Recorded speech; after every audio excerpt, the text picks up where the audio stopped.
Salut à tous, mon bureau Linux, j'espère que vous allez bien, que vous n'avez pas trop chaud. Donc j'ai vu une info intéressante cette semaine, à savoir Adobe qui va à la conquête des utilisateurs de Blender. Ils ont rejoint la fondation Blender et ils vont rendre leurs outils, donc Substance 3D et Mixamo, disponibles pour Blender. Ils ont rejoint le fonds de développement en tant que membre Gold. Ils vont payer 30 000 euros chaque année pour aider donc au développement de Blender.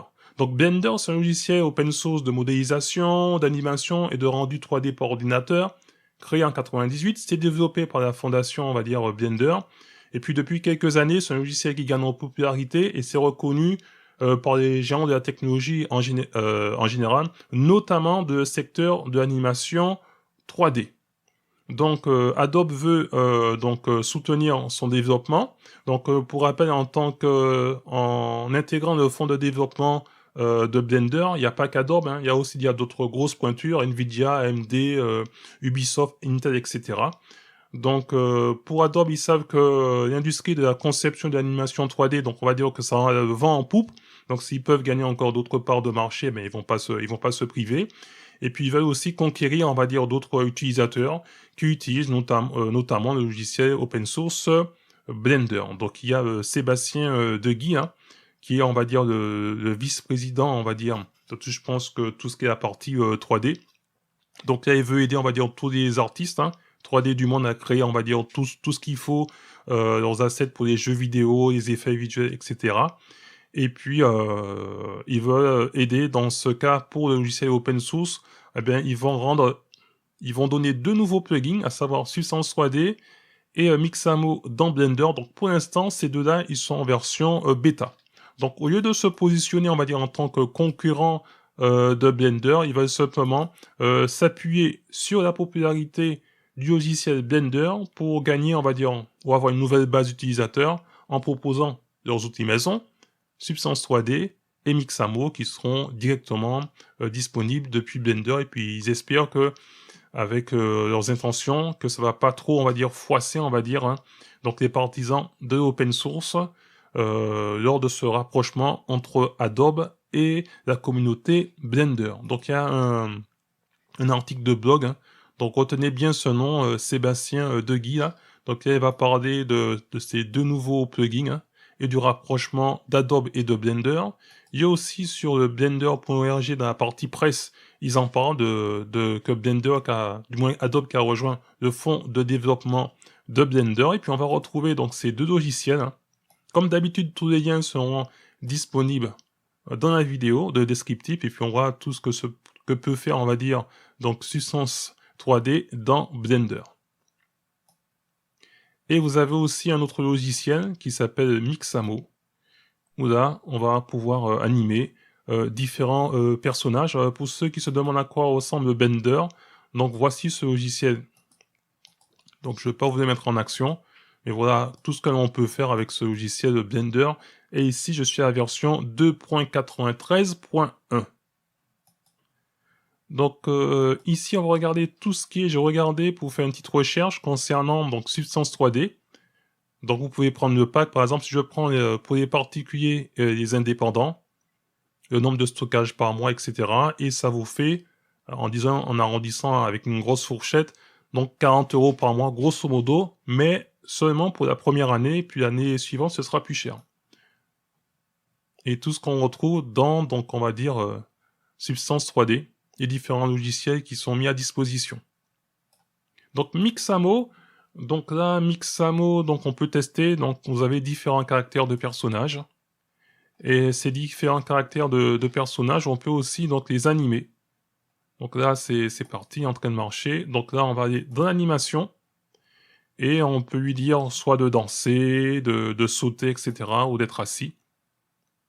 Voilà, donc voilà ce que fait Mixamo dans Blender. Donc Mixamo, c'est un logiciel qui a été racheté, on va dire, par Adobe.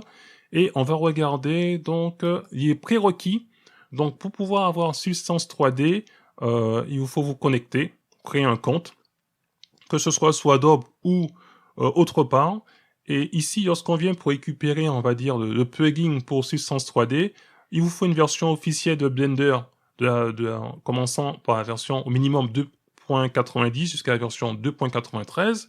Et les plateformes qui sont, on va dire, compatibles, c'est seulement Windows et Mac pour l'instant. Linux, ça va bientôt arriver. Donc, c'est pas la peine de courir vite fait pour essayer d'installer, on va dire, Substance 3D sous Linux. Pour l'instant, à la date d'aujourd'hui, donc le vendredi 23 juillet 2021, ce n'est pas encore disponible. Et j'ai oublié de vous montrer, donc, je vous parle, Mixamo. Il y a des versions qu'on peut essayer. On va aller sur le site en français. Du moins, c'est pas ce que je veux. Donc, concernant Mixamo, on va revenir ici, voilà. Donc là, il faut créer un compte. Mais c'est pas ce que je veux. J'ai complètement zappé. En fait, je voulais vous montrer comment on fait pour récupérer directement Mixamo. On va venir directement sur le bloc de Blender et on va récupérer Mixamo ici. Donc, on peut télécharger la dernière version, ou du moins la version bêta. Et lorsqu'on est ici, voilà, on clique sur récupérer le plugin. Et à ce moment, vous aurez simplement un fichier zip à télécharger et à installer dans Blender. Donc pour l'instant, Mixamo, aucun souci pour pouvoir le récupérer, même pas besoin, on va dire, de créer un compte. Par contre, pour Substance 3D, c'est seulement disponible pour Windows et pour Mac. Concernant qu'est-ce qu'il faut comme machine au minimum pour pouvoir faire fonctionner correctement Substance 3D, eh bien tout est expliqué ici. Que vous ayez une machine sous Windows, macOS et Linux. Donc on voit que il faut quand même des machines avec de bonnes cartes graphiques pour tout ce qui est rendu 3D. Ça, j'ai pas besoin de vous l'expliquer. Et lorsque je reviens donc sur Sébastien de Guy, donc voilà, donc c'est le développeur, c'était on va dire le développeur hein, derrière Algorithmic, parce que là c'est un logiciel aussi 3D qui a été racheté par en 2019 par Adobe, donc Algorithmic fait partie, on va dire maintenant, du groupe, si je peux m'exprimer ainsi, du groupe Adobe depuis 2019. Et entre-temps, on va dire qu'il a pris des galons, parce que maintenant, il est vice-président de tout ce qui est partie 3D chez Adobe. Donc voilà, dites-moi, qu'est-ce que vous en pensez de ce rapprochement d'Adobe et de la fondation Blender? Est-ce qu'il faut s'en méfier? Est-ce qu'il faut voir cela d'un mauvais œil? Et il y a aussi certaines personnes qui vous disent, moi, j'aimerais bien venir sous Linux, mais il y a encore certains produits Adobe que j'utilise, donc pour l'instant, je suis un petit peu bloqué. Donc si maintenant Substance 3D et Mixamo sont directement disponibles depuis Blender sous Linux, est-ce que ça va aider ces personnes à quitter Windows et à venir sous Linux? Et puis aussi, c'est peut-être la porte ouverte pour Adobe pour proposer, on va dire, d'autres outils, on va dire, de leur boutique à disposition de la communauté open source. Est-ce que tout ce sera sous Linux? Est-ce que ce sera que Mac et Windows? Donc à voir, donc les commentaires sont là, n'hésitez pas à me dire de ce que vous en pensez d'Adobe qui va à la conquête des utilisateurs de Blender sous Mac et sous Windows, et on espère bien que leurs outils Substance 3D soient aussi disponibles sous Linux. Je vous dis à très bientôt pour une prochaine vidéo, et en attendant, gardez la forme et la santé. Bye bye!